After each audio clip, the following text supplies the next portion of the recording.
3 straight wins is no mean recommendation. Finn Harps' early form had them brimful of confidence at Tulka Park. John Quiggs' astute through ball found Paddy McGranahan in an acre of space. And a wonderful finish, putting Harps 1-0 up. An army of red shirts had been ball watching. They missed McGranahan's run, but you've got to heap huge credit on him for the finish, beating Gough on his near post with a fizzing shot. Shelbourne not without their ideas too. Tony Sheridan prominent as ever, combining with Baudouin and luring Conor Frawley into the challenge, which referee Tommy Traynor rightly deemed a foul. Penalty shells. Fair to say Mr. Traynor singularly unimpressed with the defence put forward by Frawley, which was, as it should have been, a foul that was clumsy and obvious. Sheridan down and Shells in with a shout. The ever-dependable Greg Costello hadn't reckoned on the inspired dive of David Platt in the Harps goal. An excellent save which took a little out of the keeper.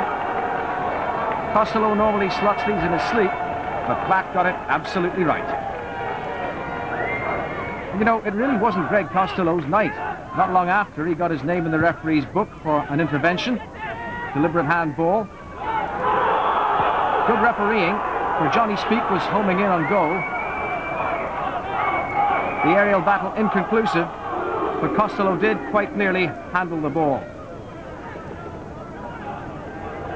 Now, Speake mightn't have scored, but the free kick gave Harps an opportunity, which they exploited.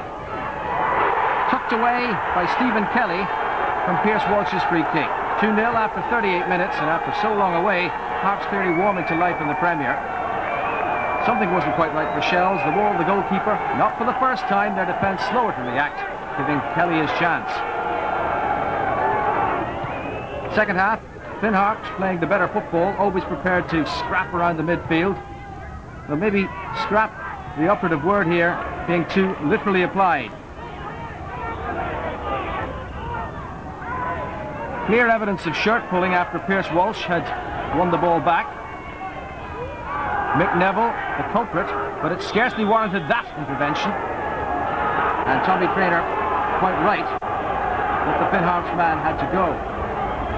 Pierce Walsh eventually making the walk. But Shelbourne's Mick Neville too, for his part in this, also found himself on the way to an early bath. So I suppose it does take two to tango, but it left the home team without the experience of their skipper. Both teams down to 10 men. The dismissal did little to cool the contest. Shelbourne had a goal disallowed. Costello's free kick finding Pat Morley. Stephen Gagan tucking it away, but the linesman and referee quite rightly had Morley offside. The former Cork man yet to claim a regular place on instead of Darren Kelly in the second half. Finn Harps still in control, and a chance of boring Shelbourne ringing out around Tulka Park. Now, it may have been laborious, but they did keep plugging away. And at this stage, the 70th minute, they did get their reward. Harps' clearance not as good as it might have been. Pat Morley free in the box, and looking a class act as ever there, sensibly involving Rutherford, and a couple of deflections on its way to the net. With 20 minutes to go, Shelbourne were back at the races.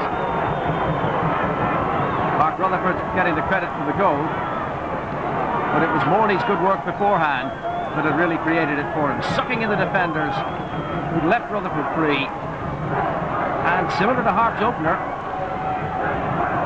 and into that same Ballybuck net. And some worrying for Finn Harps to do. Morley again finding himself in space. Sheridan, who'd started, tried to finish the move, but couldn't. Fine combination. Can't be long before Pat Morley finds a regular place in this team. Great ball through by Sheridan, who continued his run and was there to attempt to finish it off when Morley pulled it back across the face of the goal. Should have been 2-2.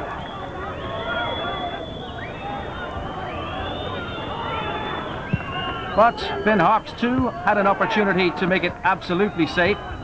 Coming towards the conclusion, Jonathan Speake getting some space on the right. Beautiful ball through the middle for Alan Doherty.